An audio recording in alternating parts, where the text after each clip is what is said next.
দুদক এসেছিলেন, আমি যে ওই দিন রাতেই ফিরেছি দেশে, তো আমার মনে হয় যে নিশ্চিত তারা কোনো সুনির্দিষ্ট কোনো অভিযোগের ভিত্তিতে এসেছেন, কেউ না কেউ অভিযোগ করেছে। আমার মনে হয় যে বোর্ড থেকে এটা সর্বাত্মক সহযোগিতা করা হবে, যেই কাগজ তারা চেয়েছেন। আমাদের অলরেডি কাজ শুরু করেছে আমাদের সিইও, তাকে আমি বলেছি যে ওরা যে যা যা কোয়েরি দিয়ে গেছে ওটাকে যাতে ফুলফিল করে, এটা এক। আর এই মুহূর্তে এক্স্যাক্টলি বলা যাবে না এক্স্যাক্টলি তারা অনুসন্ধানটা কতদূর, ওনারা সময় বলে দিবে এই কতটা অনুসন্ধান হবে।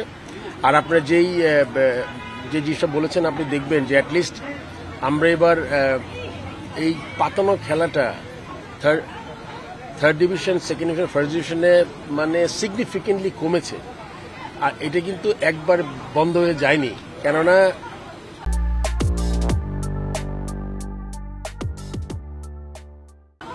আপনি জানেন যে কিছু কিছু টিম যারা আছে তারা কোয়ালিফাইংয়ে 2টা করে টিম উঠেছে, ওটা কোনো উদ্দেশ্য নিয়ে উঠেছে। এই টিমগুলোকে আপনি মনে করেন যে তারা যে খেলাগুলা খেলছে, এখনো কিছু খেলা থাকবে, বাট আমাদের অত্যন্ত দৃষ্টি থাকবে। আপনি জানেন পাতনা খেলা হলে ওই খেলার কোনোদিন আপনি ভালো প্লেয়ার পাবেন না, বিকজ আপনার বেস্ট প্লেয়ারকে আপনি বলবেন আজকে ডাক করে আউট হতে, আপনার বেস্ট বোলারকে বলবেন আপনার ওয়াইড নো করে উইকেট না নিতে। সো আসলে এটা কোনো খেলা না।